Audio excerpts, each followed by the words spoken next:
Good morning students. BA part second में हम first paper पढ़ रहे हैं प्रमुख राज्य व्यवस्था और उसमें हम पढ़ रहे हैं संघ व्यवस्था अमेरिका की।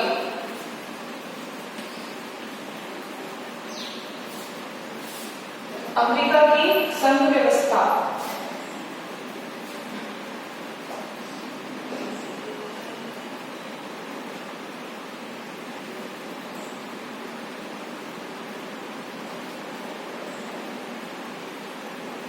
अमेरिका की संघ व्यवस्था में केंद्रीयकरण की वृद्धि। अमेरिका में संघ व्यवस्था है और संघ व्यवस्था के अंतर्गत एक वो होता है कि केंद्र और राज्य दोनों के अंदर शक्तियों का बंटवारा होता है, कि केंद्र में भी और राज्यों में भी शक्तियों का बंटवारा होता है। जो शक्तियां केंद्र के पास है उनके संबंध में केंद्र कानून बनाएगा और जो शक्तियां राज्यों के पास है उनके संबंध में राज्यों को कानून बनाने की इजाजत है। लेकिन अब धीरे धीरे जैसे जैसे समय में परिवर्तन होता जा रहा है वैसे वैसे ये देखने में मिला है कि अमेरिका के अंदर जो केंद्र है उसके पास ज्यादा शक्तियां आ गई हैं। तो उसी के संबंध में हम पढ़ेंगे कि अमेरिका में शक्तियों का केंद्रीकरण, कि कैसे अमेरिका के अंदर शक्तियों का केंद्रीकरण हुआ है।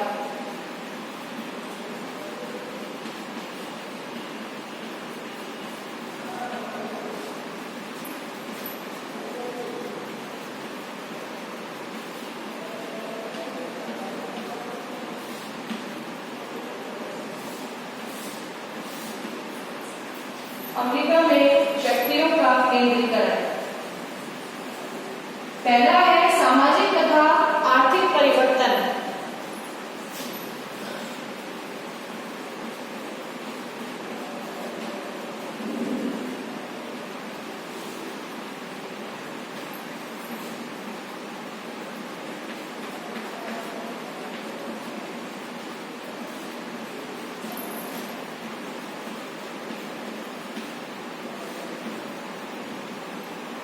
सामाजिक तथा आर्थिक परिवर्तन। जब संविधान बना था अमेरिका का उस समय अमेरिका एक ग्रामीण समाज था। अमेरिका एक ग्रामीण समाज था जब अमेरिका का संविधान लिखा गया था, जब वो बना था। छोटे छोटे गांव में लोग एक दूसरे से बहुत पृथक दूरी पर रहते थे। गांव थे वो बहुत छोटे छोटे थे और लोग जो थे वो एक दूसरे से बहुत दूरी पर रहते थे। उनकी आवश्यकताएं सीमित होती थी। जो अमेरिका के लोग हैं उनकी जो आवश्यकताएं थी वो सीमित होती थी, जो राज्य सरकारों द्वारा पूरी हो जाती थी। राज्य सरकारों के द्वारा वो पूरी हो जाती थी आवश्यकताएं, और उनकी आवश्यकताएं जो होती थी वो बहुत सीमित होती थी। परंतु बाद में औद्योगिकरण आरंभ हुआ, धीरे धीरे यातायात संचार के साधनों का विकास हुआ, औद्योगिक आविष्कार हुए, व्यवसाय बढ़ा, तो धीरे धीरे अमेरिका का विकास हुआ और सामाजिक आर्थिक जो स्थितियां हैं उनमें परिवर्तन होने लगा।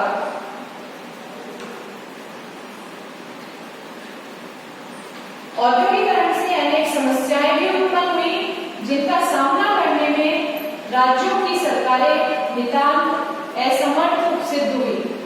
राष्ट्रीय सरकार ने राष्ट्रीय अर्थव्यवस्था को ठीक तरह से संभालने और व्यक्ति को आर्थिक संकट से बचाने की जिम्मेदारी संभाल ली। जो राष्ट्रीय सरकार है उसने राष्ट्रीय अर्थव्यवस्था को ठीक तरह से संभालने और व्यक्ति को आर्थिक संकट से बचाने की जिम्मेदारी संभाल ली। फलतः राष्ट्रीय सरकार अत्यधिक कार्य करने लगी। जो राष्ट्र की सरकार है वो ज्यादा कार्य करने लगी क्योंकि सामाजिक और आर्थिक स्थितियों में परिवर्तन हुआ। राज्यों की सरकारें उसे संभालने में असमर्थ हुई क्योंकि जिस समय कानून बना था, जिस समय संविधान बना था, उस समय इतना विकास नहीं था और राज्यों के पास इतने अधिकार नहीं थे। वो सक्षम नहीं थे इन सारे सामाजिक और आर्थिक परिवर्तनों को महसूस करने के, इनके ऊपर कार्य करने के। इसीलिए धीरे धीरे जब समाज में परिवर्तन हुआ तो अमेरिका के अंदर जो केंद्र है, जो केंद्र की राष्ट्रीय सरकार है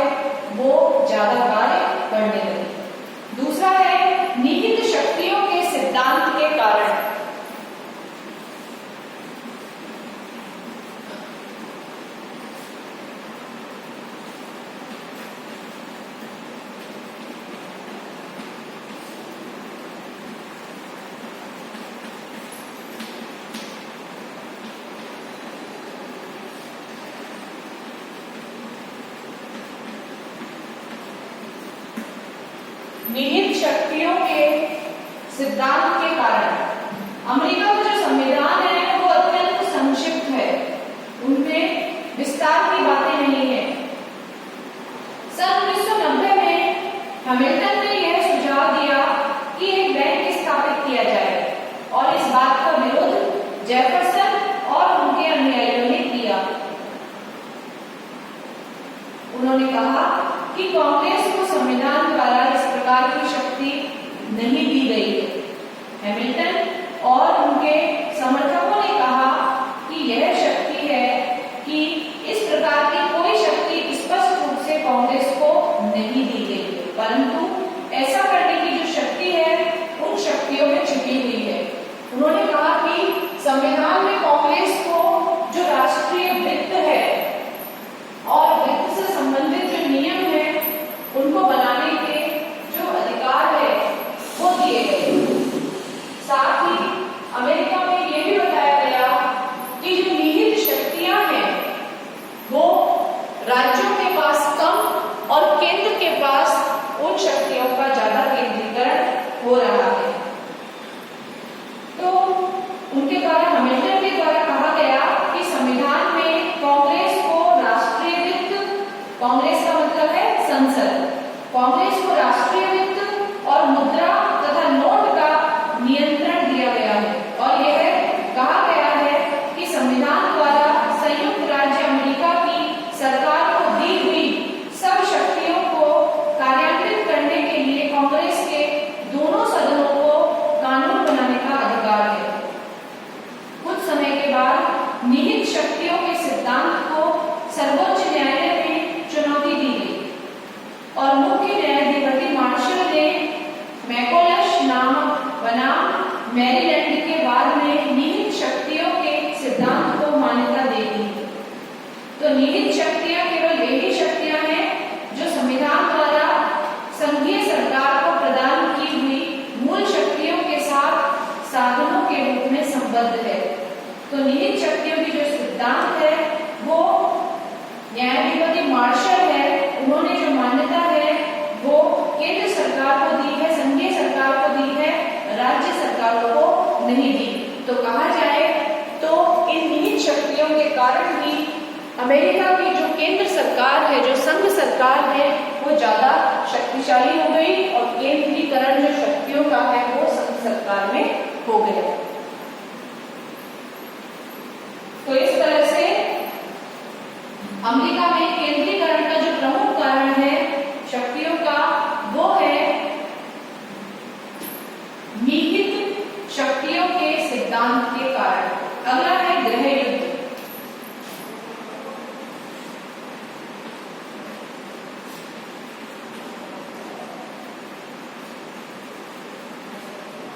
गृह युद्ध संयुक्त राज्य अमेरिका में उत्तरी और दक्षिणी राज्यों में सन 1861 से 65 तक हबशियों की मुक्ति के प्रश्न पर गृह युद्ध दौर हुआ। इससे भी केंद्र सरकार की जो शक्तियां हैं उनमें वृद्धि हो गई। अमेरिका में जो उत्तर और दक्षिण के राज्य थे उनके साथ जो लड़ाई हुई, जो गृह युद्ध हुआ, तो गृह युद्ध के अंदर ये होता है जब आपका युद्ध होता है तो शक्तियां केंद्र के पास ही आती है, क्योंकि सेना जो होती है वो केंद्र सरकार की ही होती है। तो अमेरिका में जो उत्तर और दक्षिण के राज्यों से युद्ध हुआ, गृह युद्ध हुआ, उसके बाद जो शक्तियां हैं वो ज्यादातर शक्तियां केंद्र सरकार के पास आ गई। तो केंद्र जो था वो ज्यादा शक्तिशाली हो गया, इसीलिए अमेरिका में जो केंद्र है वो अब ज्यादा शक्तिशाली होता जा रहा है। चौथा है इसमें न्यायिक निर्णय।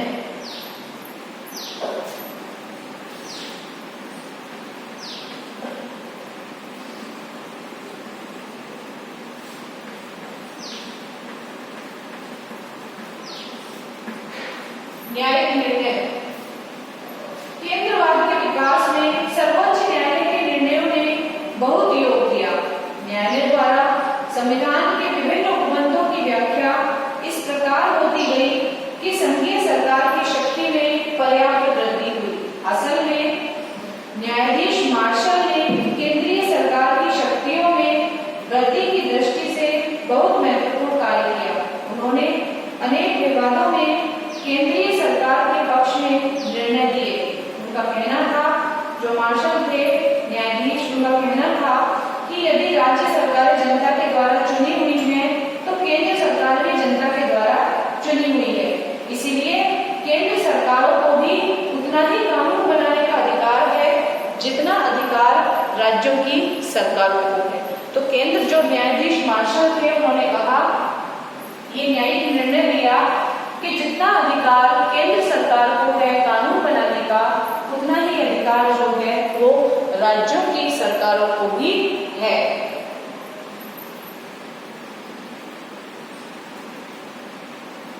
अगला है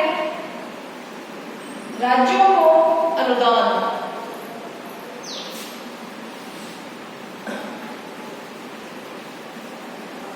राज्यों को जो अनुदान देते हैं वो केंद्र सरकार देती है।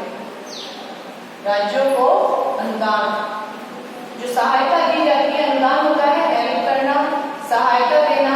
तो राज्यों को जो अनुदान देने की बात है वो राष्ट्रीय सरकार यानी संघ सरकार के द्वारा है। अमेरिका में राष्ट्रीय सरकार राज्यों को सामाजिक कल्याण के अनेक कार्यों के लिए आर्थिक सहायता देती है।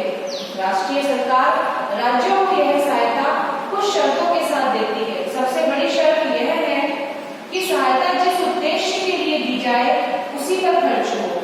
सहायता के बदले में राज्य सरकारें यह शर्त स्वीकार करती है कि राष्ट्रीय सरकार को विकास योजनाओं और नीतियों की स्वीकृति देने का अधिकार होगा।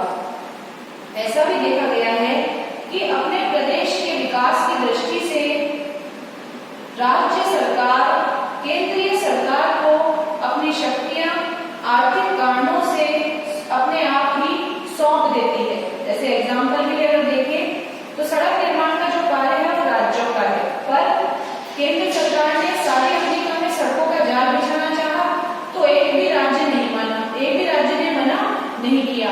तो एक तरह से अगर सड़क बनाने का जो अधिकार संविधान ने अगर राज्यों को दिया है, क्योंकि यातायात जो है वो राज्यों के उसमें आता है अधिकार क्षेत्र में, तो जब ये देखा गया कि केंद्र सरकार जो है वो रोड बना रही है, सड़क बना रही है, पूरे अमेरिका के अंदर जाल बिछा रही है, तो किसी भी राज्य ने मना नहीं किया, क्योंकि उनका पैसा खर्च नहीं हो रहा। ये केंद्र की तरफ से अनुदान है, सहायता है कि वो राज्यों में रोड बनाए या सड़कें बनाए।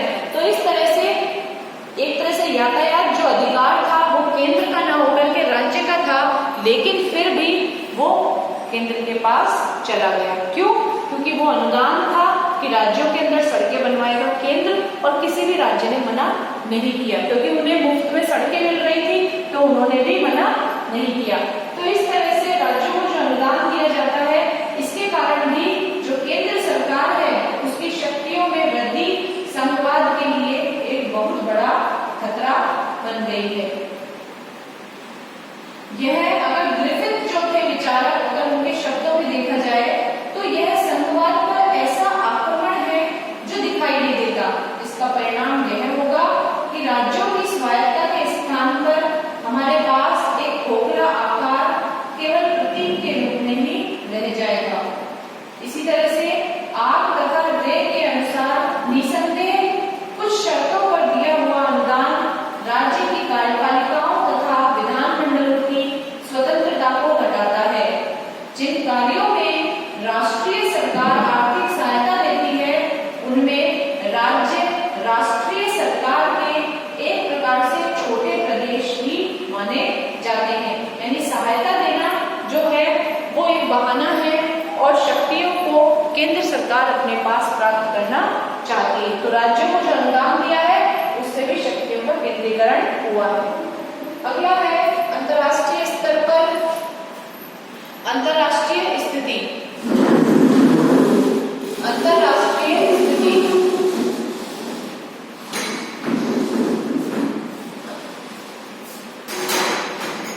अमेरिका में अंतर्राष्ट्रीय जो स्थिति है, अंतर्राष्ट्रीय स्तर पर शक्ति के केंद्रीकरण को बहुत बल मिला है। उस अंतर्राष्ट्रीय स्थिति से भी शक्तियों के केंद्रीकरण को बल मिला है, क्योंकि अमेरिका में अगर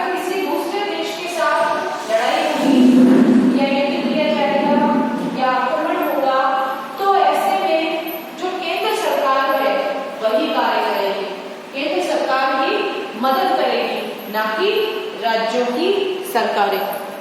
तो अंतर्राष्ट्रीय स्थिति भी बहुत मदद करती है केंद्र की शक्तियों को बढ़ाने में। द्वितीय विश्व युद्ध के बाद से अमेरिका का उदय विश्व शक्ति के रूप में हुआ और साम्यवादी व्यवस्था तथा सोवियत संघ जो है वो चीन ये सब उसके प्रतिद्वंदी रहे, यानी उसके समर्थक नहीं थे, ये प्रतिद्वंदी थे। अणु शक्ति के अन्वेषण के कारण अब अमेरिका बाह्य आक्रमण की संभावना से भी अछूता नहीं है। शीत युद्ध की राजनीति में केंद्र का शक्तिशाली होना आवश्यक था। जो शीत युद्ध की राजनीति हुई उसमें केंद्र का जो शक्तिशाली होना है वो आवश्यक है। क्यों?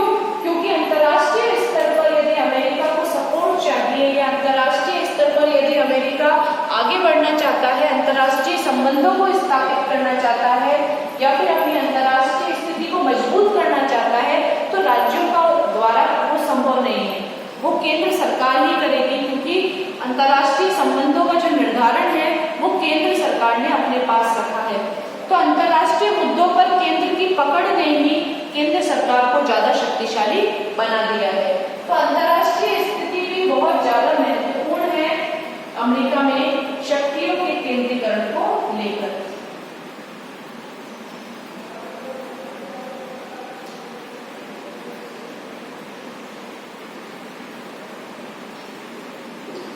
इसके बाद अगला है वैज्ञानिक खोजें।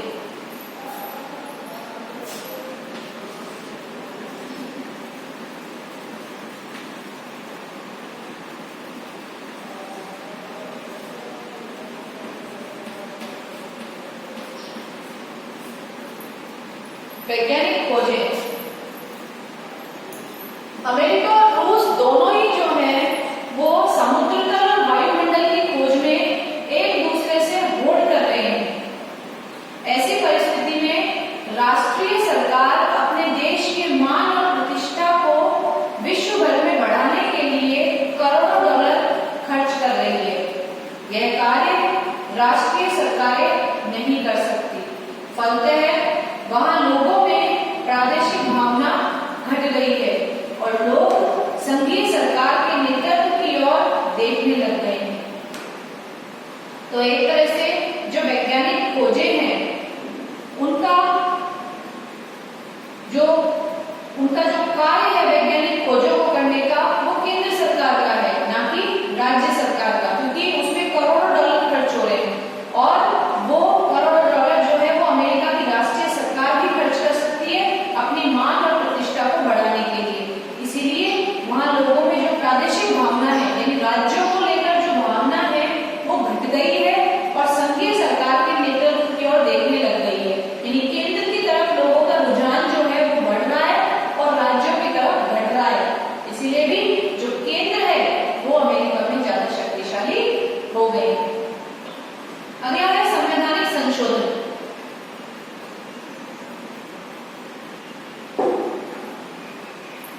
आठवां है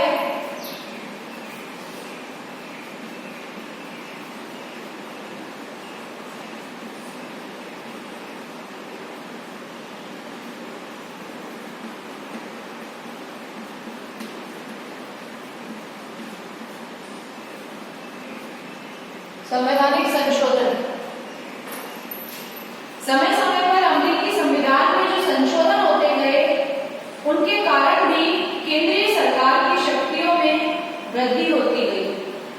उदाहरण के लिए 16वें संविधान द्वारा या 16वें संविधान संशोधन द्वारा केंद्रीय सरकार को आयकर लगाने की शक्ति प्रदान की गई।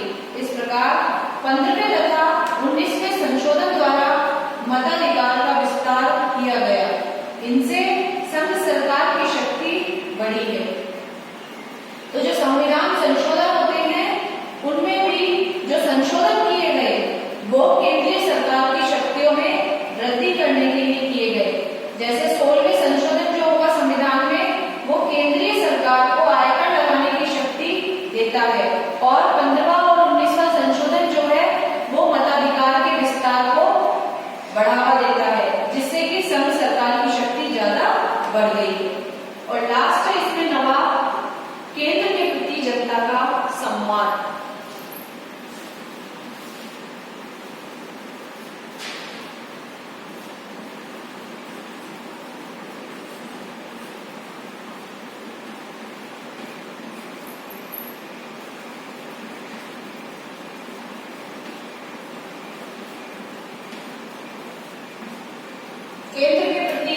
जनता का सम्मान।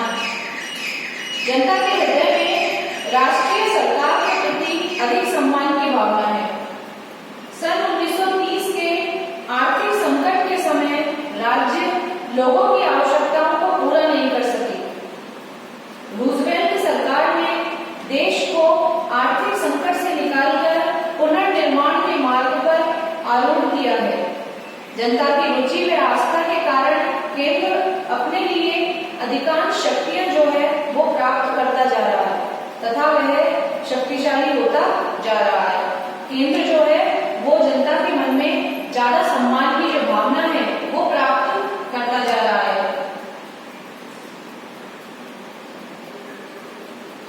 क्योंकि 1930 के दशक में जो आर्थिक संकट आया था उस समय राज्य के लोगों की आवश्यकताओं को राज्य पूरा नहीं कर पा रहे थे और उन्हें केंद्र की तरफ देखना पड़ रहा था।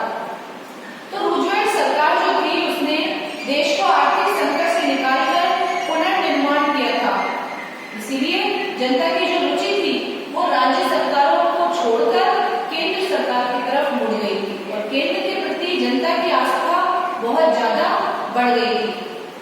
इसलिए आज जो है केंद्र अधिकांश शक्तियां जो है वो प्राप्त करता जा रहा है और ज्यादा शक्तिशाली होता जा रहा है। तो ये है आपके 9 वो कारण जो अमेरिका में शक्तियों का केंद्रीकरण करने में सहायक सिद्ध हुए। नोट कर लीजिए आप इसे।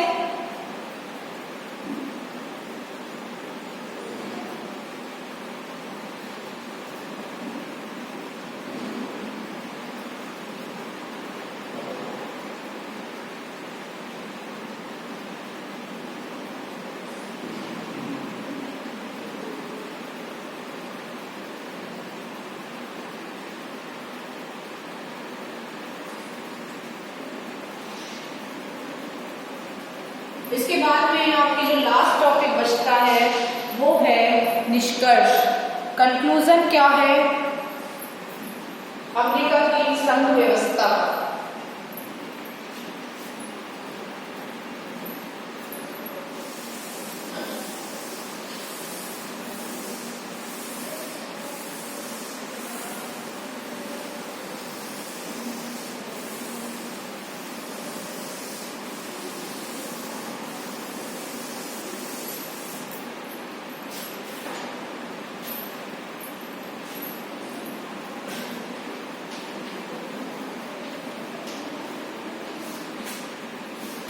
निष्कर्ष।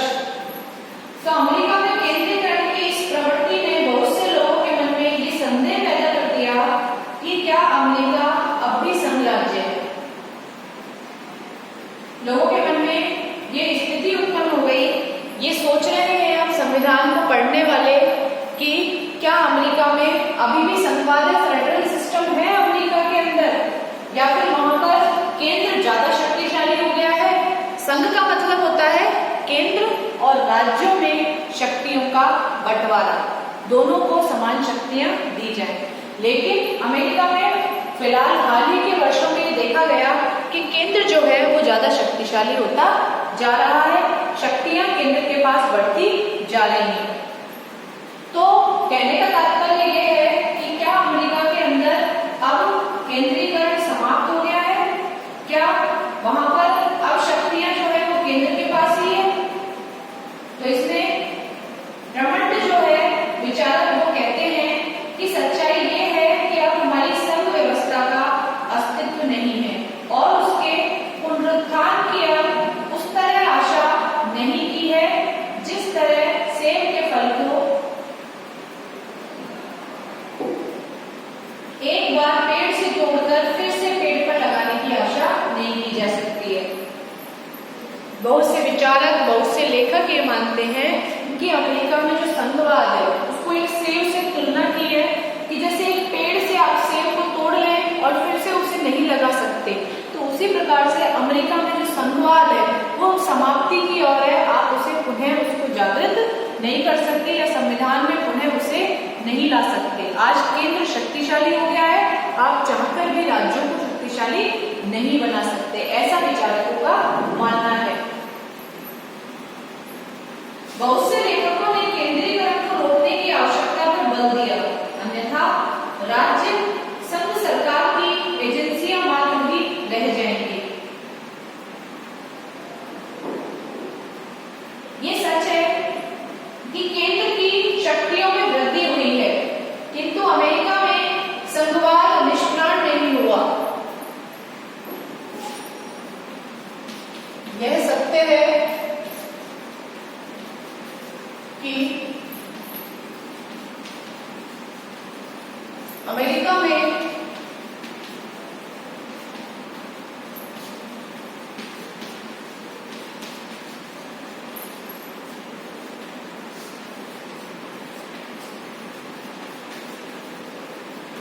केंद्र की शक्तियों में वृद्धि हुई है, किंतु वहां संघवाद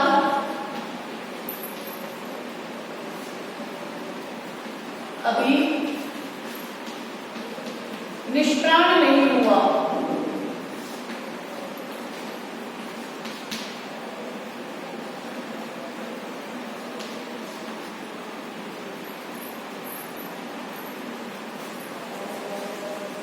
अमेरिका की राजनीतिक व्यवस्था में राज्य अब भी महत्वपूर्ण संस्थाएं हैं।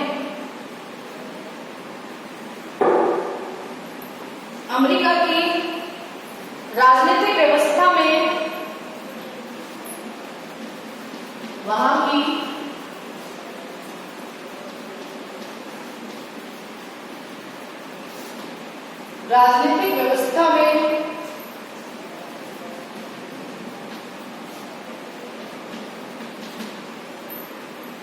राजनीतिक व्यवस्था में राज्य अब भी महत्वपूर्ण संस्थाएं हैं।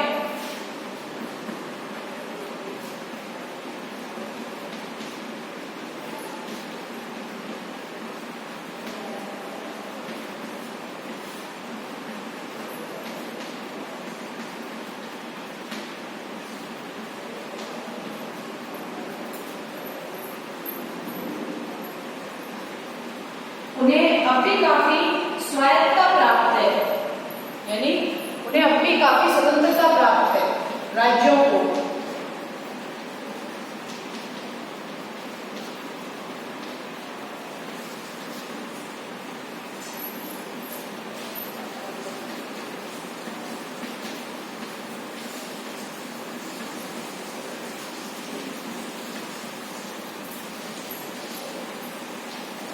वस्तुतः अमेरिका का संघ अब उस युग में आ गया है जिसे सहकारितापूर्ण संघ व्यवस्था का युग कहा जा सकता है।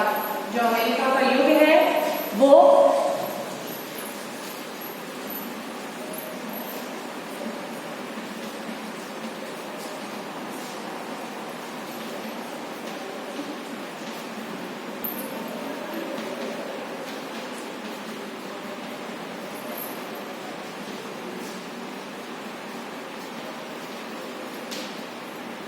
उस अवस्था में आ चुका है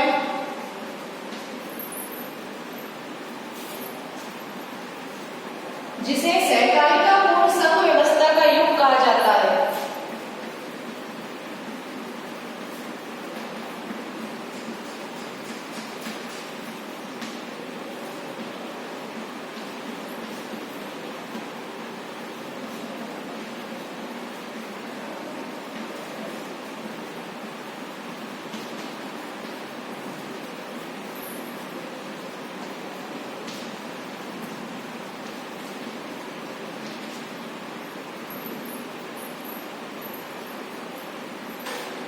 जिसमें केंद्र और राज्य दोनों का संबंध इस बात पर नहीं चलता कि कौन किसके अधीन है, वरन इस बात पर चलता है कि राष्ट्रहित किसमें है। तो आज जो अमेरिका है वो अब ये नहीं है कि केंद्र की शक्तियां क्या है, राज्य की शक्तियां क्या है। अब अमेरिका जो है इन सिद्धांतों पे काम कर रहा है कि देश का भला किसमें है, राज्यों के फेवर में या केंद्र के फेवर में। तो अमेरिका के अंदर सहकारितापूर्ण संघ व्यवस्था का युग जो है वो प्रारंभ हो चुका है।